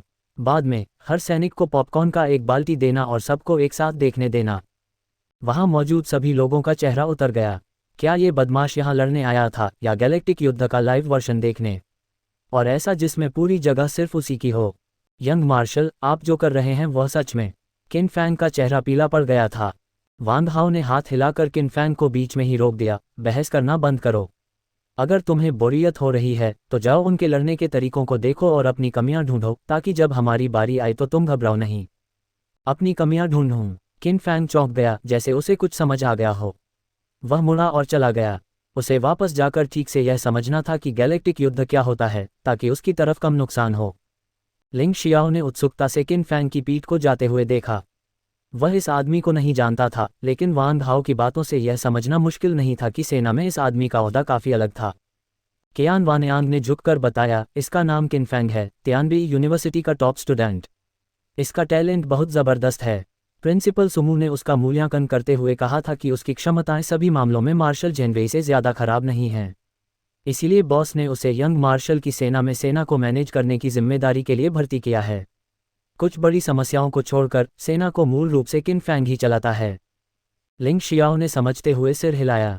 वांग हाओ की अजीब पर्सनैलिटी को देखते हुए अगर कोई उसकी सेना को मैनेज करने में मदद नहीं करता तो वह निश्चित रूप से 6 महीने के अंदर अराजकता में डूब जाती। इसलिए वांग हाओ का किन फैंग को सेना मैनेज करने में मदद के लिए ढूंढना सही था। इस पल वांग हाओ अपनी कुर्सी पर खड़ा हो गया और जोश में चिल्लाया, अरे यार, तुम क्यों भाग रहे हो? क्या तुमने देखा नहीं कि तुम्हारी मदद के लिए स्पेसशिप आ रहा है? धत तेरे की, क्या तुम बेवकूफ़ हो? उनके इक्विपमेंट तुम्हारे जितने अच्छे नहीं हैं, बस सीधे उन पर हमला करो। यह क्या बकवास है? क्या तुम्हें लगता है कि तुम सुपर सोल्जर हो? तुम सच में अकेले आगे बढ़कर उनमें से एक ग्रुप को चैलेंज करने की हिम्मत कर रहे हो? उद्धरण चिन्ह डॉट डॉट डॉट उद्धरण चिन्ह। लिंग शियाओ ने अपने माथे को रगड़ा, उसे सिर दर्द हो रहा था। लोग यहाँ लड़ने आए थे, लेकिन वह यहाँ तमाशा देखने आया था। उसे सच में नहीं पता था कि इस तरह के इंसान को बेशर्म कहें या आत्मविश्वास से भरा हुआ। कियान वानयांग ने उत्साहित वांग हाओ को खींचा, बॉस देखो, क्या वह मिनोटोर नहीं है? वांग हाओ एक पल के लिए चौंक गया। कियान वानयांग जिस स्क्रीन की ओर इशारा कर रहा था उसे देखते हुए उसने देखा कि एक ग्रह पर मिनोटोर के एक ग्रुप के चेहरे पर खूंखार भाव थे। वे बड़ी बड़ी कुल्हाड़ियां चला रहे थे और इंसानी सैनिकों पर बेरहमी से हमला कर रहे थे। और मारते हुए वे जोर से चिल्ला रहे थे, बैल दानव राजा के लिए। बैल दानव राजा। लिंग शियाओ ने भौहें से कुर्नी अपना सिर घुमाया और पूछा, छोटे भाई, मुझे याद है जब तुम बीस्ट किंग प्लैनेट पर थे तो तुमने बैल दानव राजा का नाम लिया था, है ना? वांग हाओ के चेहरे पर भी हैरानी थी। बीस्ट किंग प्लैनेट पर वह सिर्फ मजाक मजाक में मिनोटोर जाति का राजा बना था, लेकिन उसे उम्मीद नहीं थी कि ये लोग उसे अभी भी याद रखेंगे और उसे अपना राजा मानेंगे। क्या ये वही मशहूर लीडरशिप करिश्मा था? दिलचस्प। वांग हाओ मुस्कुराया और न्यू क्यूई की ओर इशारा करते हुए, जो बेतहाशा हमला कर रहा था, कियान वानयांग, कुछ आदमियों को ले जाओ और उस मिनोटोर को पकड़ो। याद रखना, उसे चोट नहीं पहुंचानी है, समझे? कियान वानयांग ने सिर हिलाया, अपना हाथ हिलाया और सैनिकों की एक बड़ी टुकड़ी को लेकर बाहर निकल गया। छोटे भाई, तुम मिनोटोर को क्यों पकड़ रहे हो? तुम उन्हें अपने इस्तेमाल के लिए लेने के बारे में तो नहीं सोच रहे हो, है ना? लिंग शियाओ ने उत्सुकता से पूछा। क्यों नहीं? वांग हाओ के होंठ ऊपर की ओर मुड़े। लिंग शियाओ ने भौहें सिकुड़ी और कहा, मैं मानता हूं कि मिनोटोर में लड़ने की जबरदस्त ताकत होती है और अभी तक उन्हें कंट्रोल करना भी आसान है। लेकिन क्या तुम्हें लगता है कि इंसानी नस्ल के बड़े लोग तुम्हें इतनी खुलेआम मिनोटोर्स को अपनी लड़ाई की ताकत बढ़ाने के लिए भर्ती करने देंगे? उसके बगल में खड़े चेन याओ ने जल्दी से सलाह दी, बॉस, बड़े भाई लिंग सही कह रहे हैं। वे अमीर लोग बातों को बड़ा चढ़ाकर पेश करना पसंद करते हैं। अगर वे दुश्मन से मिलीभगत का आरोप लगाकर आपको फंसाते हैं और फिर उन आम लोगों को बेवकूफ़ बनाते हैं जिन्हें कुछ समझ नहीं आता, तो बॉस, आपकी इज्जत खराब हो जाएगी। वांग हाओ ने मुंह बनाया। हालांकि वह चाहता था कि उसकी इज्जत खराब हो, लेकिन वह इतना बेवकूफ़ नहीं था कि इन अमीरों को अपनी इज्जत खराब करने दे और फिर उसे कुछ भी हासिल न हो। इसके अलावा उसके पास अभी मिनोटोर्स का अच्छा कार्ड था। अपनी इज्जत खराब होने से पहले उसे काफ़ी फ़ायदा उठाना था, नहीं तो यह अचानक मिले इस अच्छे कार्ड के साथ सच में नाइंसाफ़ी होगी। जल्द ही कियान वानयांग सैनिकों की एक टुकड़ी को लेकर एक ग्रह पर पहुंचा। कत्ल के देवता की तरह देख रहे न्यू क्यूई की ओर इशारा करते हुए उसने कहा, यंग मार्शल का आदेश है कि उस मिनोटोर को जिंदा पकड़ो। याद रखना, उसे पकड़ते ही वहां से निकल जाना। तुम बिल्कुल भी रुककर लड़ नहीं सकते। हाँ, सैनिकों ने सिर हिलाया, फिर अपने हथियार निकाले और न्यू क्यूई की ओर दौड़ पड़े। ये लोग मार्शल किंग हैं। जब न्यू क्यूई ने सैनिकों को अपनी ओर आते देखा तो उसका चेहरा एकदम बदल गया। इस लेवल के सैनिक इंसानी जाति की सबसे अच्छी सेना होनी चाहिए, तो वे यहाँ क्यों आए हैं? ये जानना ज़रूरी है कि क्योंकि उसकी ताकत सिर्फ मार्शल एंसेस्टर लेवल 9 थी, इसलिए वह एक निचले लेवल के युद्ध के मैदान में था। वह इन मार्शल किंग्स को हरा नहीं सकता था। ये सोचते हुए न्यू क्यूई ने अपनी बड़ी कुल्हाड़ी खींची और भाग निकला। हवा तेज हो रही है, चलो भागते हैं। दूसरे मिनोटोर एक पल के लिए चौंक गए और फिर वे भी न्यू क्यूई के पीछे एक एक करके भाग गए। आसपास के एलियंस मौके पर ही हैरान रह गए। क्या ये सच में वही सुस्त और बेवकूफ़ मिनोटोर थे? क्या यह अफवाह नहीं थी कि वे एक ही बात सोचते हैं और कभी पीछे हटना नहीं जानते? यंग मार्शल की सेना। करेज क्लास बैटलशिप पर न्यू क्यूई वहां हाथ पैर बंधा खड़ा था। हालांकि उनके मिनोटोर कबीले को समझ आ गई थी और वे जानते थे कि अगर जीत नहीं सकते तो भाग जाना चाहिए। हालांकि कियान वानयांग सबसे अच्छी सेना को लाया था, जिनमें से सभी मार्शल किंग थे और सबसे अच्छी सेना के साजो सामान से लैस थे। ऐसे हालात में अगर न्यू क्यूई को भागने दिया जाता तो इस आर्मी को खुद ही अपना गला काट लेना चाहिए था। आखिरकार मिनोटोर्स के एक ग्रुप की चीखों के बीच न्यू क्यूई को पकड़ लिया गया। इस समय न्यू क्यूई बहुत दुखी दिख रहा था। वह सबसे बुरे के लिए तैयार था। इंसानों द्वारा उसकी खाल उतारी जाएगी और उसके पेट से आंतें निकाल ली जाएंगी। लेकिन बुल डेमन किंग के बारे में सोचकर न्यू क्यूई को बहुत दुख हुआ। उनके राजा ने न सिर्फ उन्हें इज्जत दी बल्कि उन्हें समझदारी भी दी। असल में उसने अपने राजा को बचाने और फिर अपने राजा के साथ मिलकर दुनिया जीतने का प्लान बनाया था। लेकिन किसने सोचा था कि राजा को बचाने से पहले उसे पहले येलो स्प्रिंग्स जाना पड़ेगा? ये सोचकर न्यू क्यूई दुख से चिल्लाया, राजा, न्यू क्यूई अगले जन्म में ज़रूर आपका साथ देगा।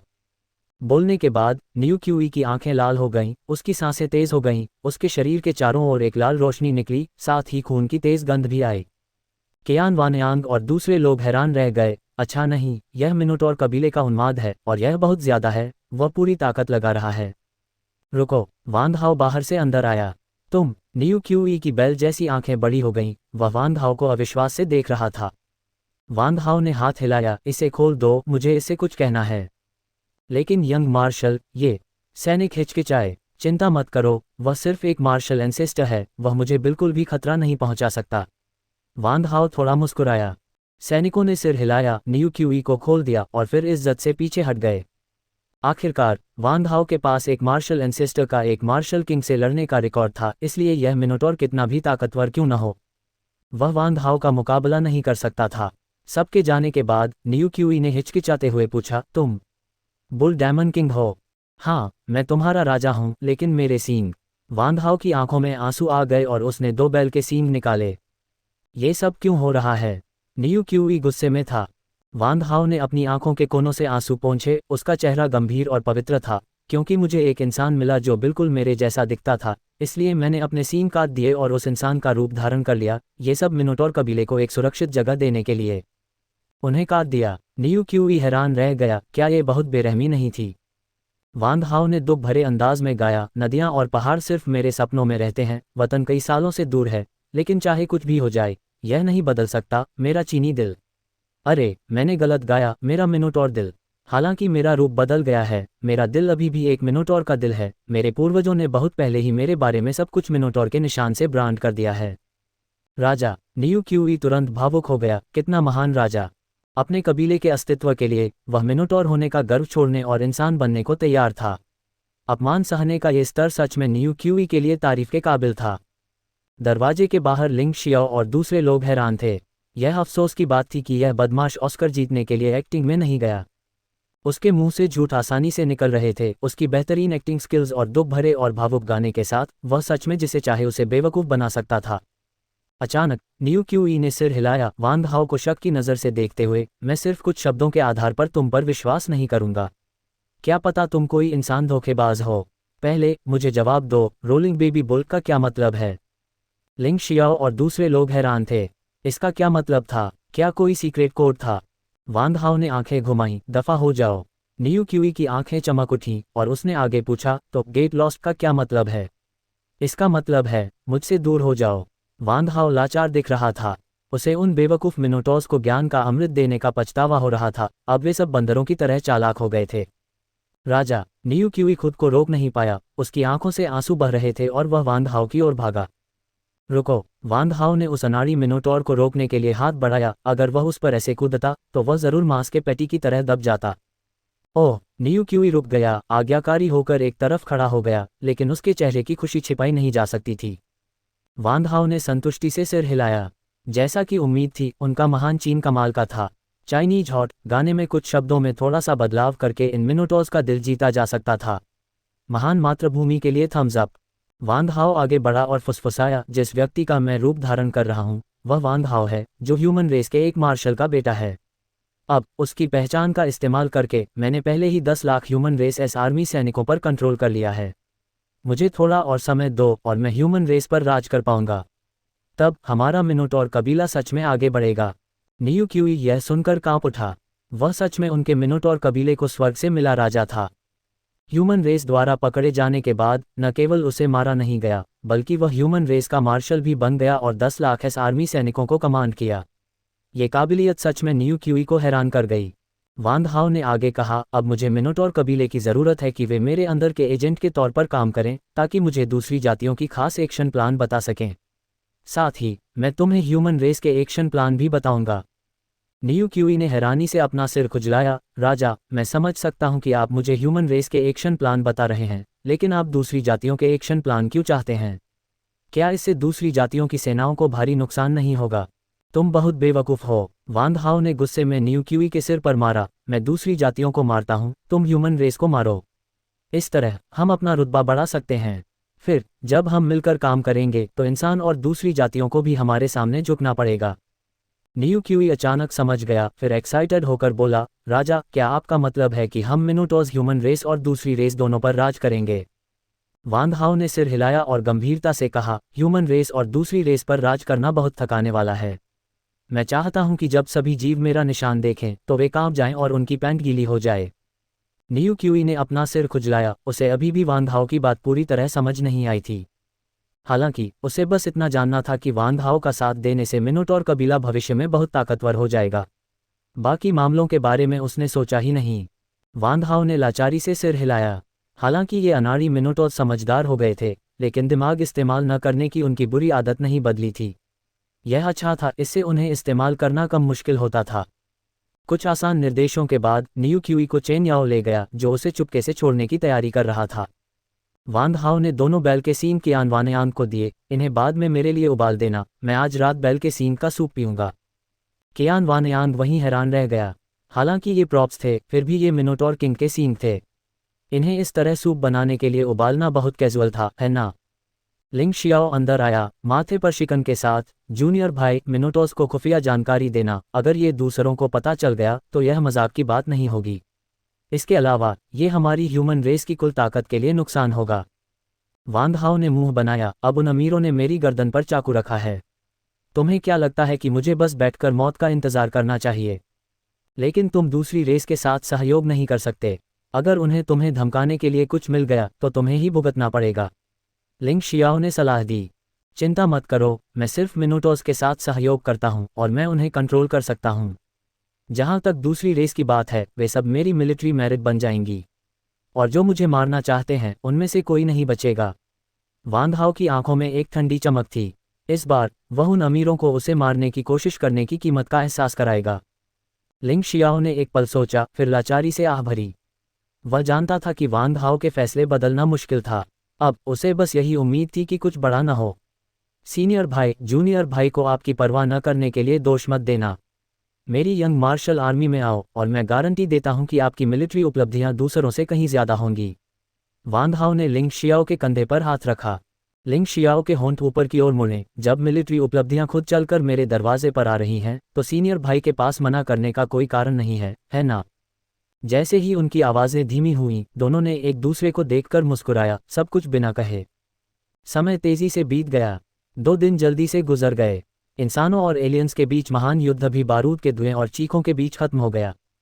प्लूटो मिंग शान स्टार के कमांड रूम में अलग अलग इंसानी सेनाएं युद्ध के बाद की समीक्षा बैठक कर रही थीं। एलियन जातियों के खिलाफ इस लड़ाई में दोनों तरफ 80 लाख लोग मारे गए और दोनों को भारी नुकसान हुआ, जिया वेइवेई ने गंभीरता से कहा। एलियन जातियां टेक्नोलॉजी में पिछड़ी हुई हैं और इंटरस्टेलर युद्ध में हमारा मुकाबला नहीं कर सकती, लेकिन करीबी लड़ाई में हम उनका मुकाबला नहीं कर सकते। अब हमारे पास गोला बारूद कम है। सब लोग बताओ कि हमें आगे क्या करना चाहिए। लियाओ युनचुआन ने हाथ उठाया। यह आसान है, बस बड़े अधिकारियों से गोला बारूद मंगवा लो और हम उन्हें सीधे अंतरिक्ष में खत्म कर सकते हैं। क्या तुम बेवकूफ़ हो, यंग मास्टर लियाओ? मो जुनिन ने मुंह बनाया। डार्क एल्वेस हमारी इंसानी जाति के नंबर 1 दुश्मन हैं। एलियन जातियों से निपटने के लिए इतना ज़्यादा गोला बारूद इस्तेमाल करना बहुत ज़्यादा है ना? जैसे ही उसने बात खत्म की, कमरे में मौजूद सभी लोगों ने बार बार सिर हिलाया। ये सही है, अब गोला बारूद को प्राथमिकता से वहां भेजा जा रहा है और हमारे पास यहां इस्तेमाल करने के लिए बहुत कम गोला बारूद है। बड़े अधिकारियों ने हमें यहां एलियन जातियों का मुकाबला करने के लिए भेजा है, सिर्फ हमें ट्रेनिंग देने के लिए। अगर सब कुछ फायर पावर से ही हल हो जाता तो उन्हें हमारी क्या ज़रूरत होती? ये सही है, अगर फायर पावर काफ़ी हो तो अगर कोई सुअ भी इंचार्ज हो तो वह भी लड़ाई जीत सकता है। तो आप सबका मतलब है कि फायर पावर बचाएं और एलियन जातियों के साथ करीबी लड़ाई करें। हमें इसे बचाना ही होगा। यहाँ हम जो भी मिसाइल बचाते हैं उसका मतलब है कि वहाँ जीत की एक और उम्मीद। ये बात सही है। अब से हम सब लेज़र हथियारों का इस्तेमाल करेंगे, वे मुफ्त हैं। लेज़र हथियार मुफ्त हैं, लेकिन बाद में रखरखाव का खर्च भी बहुत ज़्यादा है, इसलिए उनका कम से कम इस्तेमाल करें। अफसोस, अब समय बदल गया है, हम सिर्फ कमर कसकर ही जी सकते हैं। अगर इस बार मिलिट्री मेरिट न होती तो मैं इस घटिया जगह पर नहीं आता। न सिर्फ कोई फ़ायदा नहीं है, बल्कि तोप चलाना भी कंजूसी है। भाई, अच्छी बात देखो, एलियन जातियां जन्म से ही गरीब होती हैं, तुम उनसे क्या फ़ायदा मिलने की उम्मीद कर सकते हो? एलियन जातियां गरीब हैं, लेकिन वे एलियन सुंदरियां बहुत खूबसूरत और दिलकश हैं। बुरा नहीं, खासकर फॉक्स जाति की औरतें, वे तो और भी जानलेवा हैं। अगर तुम में से कोई भी फॉक्स जाति की औरत को पकड़ता है तो मैं उसे 100 मिलियन में खरीद लूँगा। 100 मिलियन? मैं 200 मिलियन दूंगा। मैं 300 मिलियन दूंगा। उद्धरण चिन्ह उद्धरण चिन्ह। बढ़ती हुई बेमतलब की बातों को सुनकर शिया वेइवेई ने गुस्से से मेज पर मुक्का मारा। तुम सब मेरे लिए चुप हो जाओ। अगर किसी ने दोबारा ऐसी गंदी बातें करने की हिम्मत की तो मैं उसे अपनी तलवार से काट दूंगी। शिया वेइवेई को गुस्सा होते देखकर पूरा कमरा तुरंत शांत हो गया। लेकिन जैसे ही पूरा कमरा शांत हुआ, खर्राटों की आवाज़ बहुत साफ सुनाई दी, हू। सबने सिर घुमाकर देखा तो पाया कि वांग हाओ मेज पर आराम से सो रहा था। उसके बगल में बैठा लिंग शियाओ ने वांग हाओ को खींचा और फुसफुसाया, छोटे भाई उठो। वांग हाओ ने सिर उठाया, अपनी नींद भरी आंखों को मला। क्या मीटिंग खत्म हो गई? तो चलो चलते हैं। मुझे अभी वापस जाकर लीग ऑफ लेजेंड्स खेलना है। ये कहकर वह उठा और बाहर चला गया। कमरे में मौजूद लोगों पर बिल्कुल भी ध्यान नहीं दिया। शिया वेइवेई की छोटी मुट्ठियां कसकर बंधी हुई थीं, उसके माथे पर गुस्से की लकीरें थीं और वह चाहती थी कि वह आगे बढ़कर इस बदमाश को टुकड़े टुकड़े कर दे। मो जुनलिन ने माथे पर बल डाले। उसने सोचा था कि वह इस लड़ाई का इस्तेमाल इंटरस्टेलर फेडरेशन में अंदरूनी झगड़े भड़काने और खुद को इस लड़ाई में आगे लाने के लिए कर सकता है। लेकिन किसे पता था कि वांग हाओ का सैनिकों को लेकर लड़ने का कोई इरादा ही नहीं था। इससे इंटरस्टेलर फेडरेशन के अंदरूनी झगड़े कैसे बढ़ेंगे? इसी समय लियोनियांग आगे बढ़ा और वांग हाओ को रोककर गंभीर चेहरे से कहा, वांग हाओ, चाहे कुछ भी हो, तुम एक मार्शल हो। क्या तुम्हें अपने घर और जाति की रक्षा के बारे में ज़्यादा गंभीर नहीं होना चाहिए? वांग हाओ ने मुंह बनाया, मैं मार्शल कैसे बनूंगा? यह मेरा मामला है, तुम्हारा एक ऊंचे खानदान के चमचे का इसे क्या लेना देना है? तुम? लियोनियांग गुस्से में आ गया। सब लोग कम बोलो। लिंग शियाओ खड़ा हुआ और जल्दी से सुझाव दिया, मुझे पर्सनली लगता है कि दोनों तरफ से इस बड़ी लड़ाई के बाद एलियन जातियों के लिए इतने कम समय में इतनी बड़ी लड़ाई ऑर्गेनाइज करना नामुमकिन है। मुझे लगता है कि हमारे लिए छोटे छोटे ग्रुप में बढ़कर एलियन जातियों के सिर के आधार पर मिलिट्री मेरिट कमाना बेहतर होगा, कैसा रहेगा? जैसे ही उसने बात खत्म की, कमरे में मौजूद सभी लोगों ने इस बारे में सोचा और बार बार सहमति में सिर हिलाया। लिंग शियाओ सही कह रहा है, बड़ी लड़ाई अभी खत्म हुई है और एलियन जातियों और हमें दोनों को अपनी हालत ठीक करने की ज़रूरत है। क्योंकि बड़ी लड़ाई शुरू नहीं की जा सकती, तो चलो कुछ गुरिल्ला युद्ध करते हैं। यह एक अच्छा आइडिया है, अपनी काबिलियत के हिसाब से मिलिट्री मेरिट कमाओ। अगर तुम्हें यकीन नहीं है तो सीधे युद्ध के मैदान में जाओ। लेकिन क्या होगा अगर एलियन जातियां अचानक बड़े पैमाने पर हमला कर दें? बकवास, अगर वे बड़े पैमाने पर हमला करते हैं तो हम एकजुट होकर उनसे लड़ेंगे। लेकिन अगर हमें निकलने का समय नहीं मिला तो क्या एलियन जातियां हमें खा नहीं जाएंगी? तो तुम खुद को बदकिस्मत ही समझ सकते हो। बिना काबिलियत के क्या तुम अभी भी मिलिट्री में नाम कमाना चाहते हो? क्या यह मुमकिन है? उद्धरण चिन्ह ... उद्धरण चिन्ह। शिया वेईवेई ने चारों ओर देखा और ठंडे लहजे में कहा, चूंकि सभी सहमत हैं तो मैं ये घोषणा करती हूँ कि सभी सेनाएं आज़ादी से हमला कर सकती हैं और जितने सिर काटेंगी उसके आधार पर उन्हें मिलिट्री में इनाम मिलेगा। मीटिंग खत्म होने के बाद लियाओ युनचुवान वांग हाओ और लिंग शियाओ के पास से गुजरा और उसने सिर्फ लिंग शियाओ को धीमी आवाज में कहते हुए सुना, छोटे भाई, क्या उधर से कोई खबर आई है? हम कब निकल रहे हैं? मैं मिलिट्री मेरिट कमाने का इंतजार नहीं कर सकता।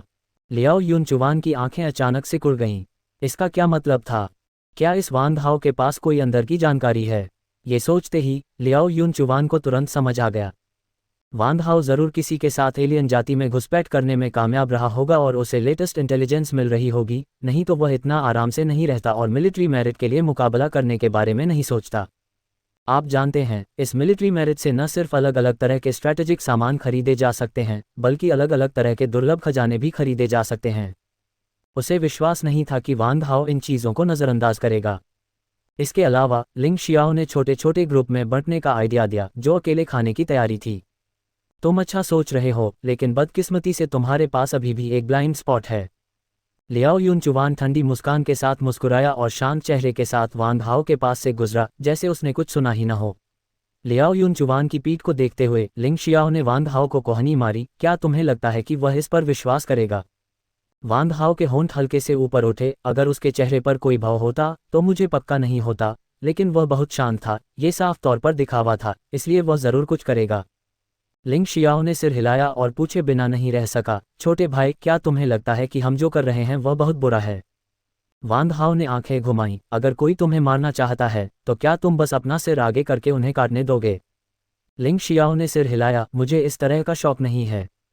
अगर कोई मुझे मारना चाहता है तो मैं उसे आसानी से नहीं छोड़ूंगा। हाँ, मैं बस पहले बाजी मार रहा हूँ। वांग हाओ ने लिंग शियाओ के कंधे पर हाथ रखा। लिंग शियाओ ने वांग हाओ को तिरस्कार भरी नज़र से देखा। अच्छे शब्दों में कहें तो ये पहले बाजी मारना था, लेकिन पर्दे के पीछे वह हिसाब लगा रहा था कि लियाओ युनचुवान इस सुअ का इस्तेमाल करके एलियन जाति इस बड़े बाघ को कैसे आकर्षित किया जाए। फिर वह बाघ को मारेगा और बाघ का मांस खाएगा, और हाँ, लियाओ युनचुवान इस सुअ को भी मार डालेगा और उबला हुआ सुअ का मांस खाएगा। स्नो स्टार, एक थर्ड ग्रेड प्लैनेट, इस पर एलियन रेस का कब्जा था और अभी यह उनके राज में है। इस समय स्नो स्टार के ऊपर स्पेस में एक वेलिएंट वॉरशिप धीरे धीरे पास आ रहा था। वॉरशिप के अंदर लियाओ युनचुवान एक आदमी के साथ कंधे से कंधा मिलाकर खड़ा था। अगर वांग हाओ यहाँ होता तो वह इस आदमी को पहचान लेता। वह मार्शल एम्परर लिन हॉक्सिंग था, जो दो बड़े फेडरेशन के बीच कंपटीशन से पहले आया था। लिन हॉक्सिंग मुस्कुराया और बोला, यंग मास्टर लियाओ, पिछले कुछ दिनों से वांग हाओ के स्मार्ट ब्रेसलेट पर नजर रखने के बाद हमें जानकारी मिली है कि स्नो स्टार पर 1,00,000 एलियन सैनिक हैं। लियाओ युनचुवान ने धीरे से पूछा, क्या आपने इन्वेस्टिगेशन के लिए लोगों को भेजा है? लिन हॉक्सिंग ने सिर हिलाया और कहा, मैंने स्नो स्टार की इन्वेस्टिगेशन के लिए स्काउट्स के 3 ग्रुप भेजे थे। पता चला है कि असल में सिर्फ 1,00,000 एलियन सैनिक ही हैं जो चुपके से अलग अलग रेयर रिसोर्स इकट्ठा कर रहे हैं और उन्हें एलियन गैलेक्सी में वापस ले जा रहे हैं। लियाओ युनचुवान ने मजाक उड़ाया, लानत है इन एलियन नस्लों पर, वे न सिर्फ हमारी इंसानी नस्ल पर हमला करते हैं बल्कि हमारे रिसोर्स भी लूटना चाहते हैं। वे सच में मौत को बुला रहे हैं। लिन हॉक्सिंग ने सुझाव दिया, यंग मास्टर लियाओ, मुझे खबर मिली है कि वांग हाओ कल स्नो स्टार पर हमला करने के लिए सेना लाएगा। आप क्या कहेंगे अगर हम अभी स्नो स्टार पर कब्जा कर लें, यहाँ घात लगा लें और वांग हाओ के आने का इंतजार करें और उसे एक ही गोली में उड़ा दें? क्या इससे प्रेसिडेंट का दिया हुआ मिशन पूरा नहीं हो जाएगा? लियाओ युनचुवान की आंखें चमक उठीं और वह खुशी से बोला, ये बहुत अच्छा आइडिया है, एक तीर से दो निशाने। आदमियों, पूरी रफ्तार से आगे बढ़ो, स्नो स्टार पर उतरो। साइड में खड़े गार्ड्स ने जल्दी से कहा, यंग मास्टर लियाओ, क्या हमें गार्ड्स को बैच में नीचे भेजना चाहिए और वेलिएंट वॉरशिप को सावधानी के तौर पर स्पेस में रखना चाहिए? लियाओ युनचुवान जोर से हंसा, 1 लाख एलियन नस्लों को हमें बैच में नीचे जाने की ज़रूरत नहीं है। बस वेलिएंट को सीधे नीचे उतार दो, हमें ये जल्दी खत्म करना है। गार्ड कुछ और कहना चाहता था, लेकिन लियाओ युनचुवान का बेसब्र चेहरा देखकर वह सिर्फ आज्ञाकारी होकर नीचे गया और ऑर्डर दिया। जल्द ही लियाओ युनचुवान को ले जा रहा वेलिएंट वॉरशिप तेजी से एटमॉस्फेयर को तोड़कर स्नो स्टार पर लैंड कर गया। गार्ड्स की टीमें तेजी से वेलिएंट वॉरशिप से बाहर निकलीं। अच्छा नहीं, यह इंसानी नस्ल है। एलियन नस्लें हैरानी से चिल्लाईं और तेजी से अपना काउंटर अटैक किया। हा, तुम एलियन नस्लें अभी भी विरोध करना चाहती हो? तुम सच में मौत को बुला रही हो? लियाओ युनचुवान जोर से हंसा और सबसे पहले हमला करने वाला था। लिन हॉक्सिंग ने हाथ हिलाया। हमला! अगले ही सेकंड लड़ाई की बहरा कर देने वाली आवाज़ें गूंजी, मार डालो। उसी समय वेलिएंट वॉरशिप से छोटे स्पेसक्राफ्ट तेजी से निकले, एयर सुपीरियरिटी हासिल करते हुए लगातार ज़मीन पर फायरिंग करते रहे, जबकि ग्राउंड फोर्स भी लगातार आगे बढ़ रही थी। लियाओ युनचुवान खुद को हंसने से रोक नहीं पाया। हालांकि वहां 1 लाख से ज़्यादा एलियन रेस थीं, फिर भी वे उसके लाए 50,000 गार्ड्स के सामने कुछ भी नहीं थीं। जैसे ही लियाओ युनचुवान खुश हो रहा था, एक गार्ड दौड़कर आया और बताया, यंग मास्टर लियाओ, ये बुरा है। 30 से ज़्यादा एलियन स्पेसक्राफ्ट तेज़ी से आ रहे हैं और अब स्नो स्टार को घेर लिया है। क्या? लियाओ युनचुवान हैरानी से बोला, उसके माथे से पसीना टपक रहा था। इस समय कोई बेवकूफ़ भी समझ जाएगा कि इतने सारे एलियन स्पेसक्राफ्ट के दिखने से यह कोई आसान टारगेट नहीं था, बल्कि एलियन रेस का बिछाया हुआ जाल था। गड़गड़ाहट! तभी आसमान में एक गरजने की आवाज़ गूंजी। 30 बड़े स्पेसक्राफ्ट दिखाई दिए और तुरंत एयर सुपीरियरिटी हासिल कर ली।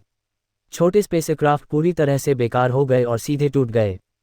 उसी समय 30 से ज़्यादा स्पेसक्राफ्ट ने वेलिएंट वॉरशिप पर हथेली के आकार की मिसाइलें तेज़ी से दागीं। इन मिसाइलों के वेलिएंट युद्धपोत से टकराने के बाद तुरंत 8 पंजे दिखाई दिए, जो युद्धपोत के बाहरी खोल में मजबूती से धंसे हुए थे और बिजली की चिंगारियां छोड़ रहे थे। ये इंटरफेरेंस रोबोट थे। वे इंटरफेरेंस तरंगें छोड़ सकते थे, जिससे वेलिएंट युद्धपोत के अंदरूनी उपकरणों में गड़बड़ी हो रही थी और उसे थोड़ी देर के लिए उड़ने से रोका जा रहा था। लियाओ युनचुवान ने टूटे हुए दिल से आवाज़ में चिल्लाया, जल्दी से इंटरफेरेंस रोबोट्स को हटाओ और एनर्जी शील्ड एक्टिवेट करो। हाँ, गार्ड्स ने बार बार जवाब दिया और जल्दी से इंटरफेरेंस रोबोट्स को हटाने चले गए। लिन हाओक्सिंग लियाओ युनचुवान के पास आया और जल्दी से बोला, यंग मास्टर लियाओ, हमें धोखा दिया गया है, हमें मदद मांगनी चाहिए। लियाओ युनचुवान ने अनिच्छा से देखा, फिर जल्दी से अपना स्मार्ट ब्रेसलेट खोला और घर पर एक मैसेज भेजा, जिसमें बाकी 150,000 गार्ड्स को जल्दी से मदद के लिए आने को कहा। सब लोग हिम्मत रखो, हमें मदद आने तक सिर्फ 30 मिनट इंतजार करना है। लिन हाओक्सिंग ने जोर से चिल्लाया और अपने आसपास 50,000 गार्ड्स को बचाव के लिए इकट्ठा किया। लेकिन कुछ ही देर बाद लिन हाओक्सिंग हैरान रह गया, लियाओ युनचुवान हैरान रह गया और 50,000 गार्ड्स भी हैरान रह गए।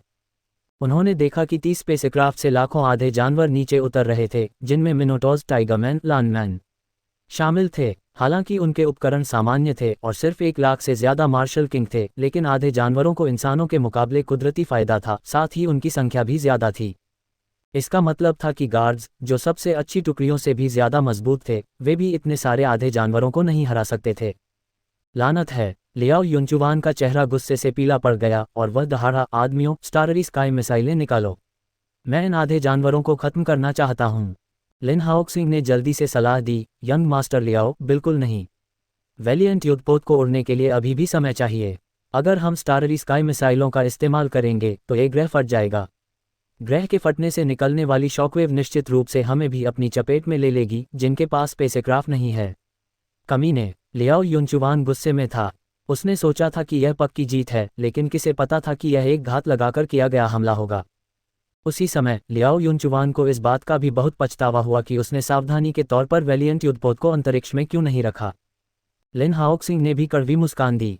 वेलिएंट युद्धपोत सच में बहुत शक्तिशाली था, जैसे समुद्र में तैरता हुआ एक एयरक्राफ्ट करियर बेड़ा, जिसके रास्ते में जो भी आता था वह सरेंडर कर देता था, जिससे वह समुद्र का निर्विवाद बादशाह बन गया था।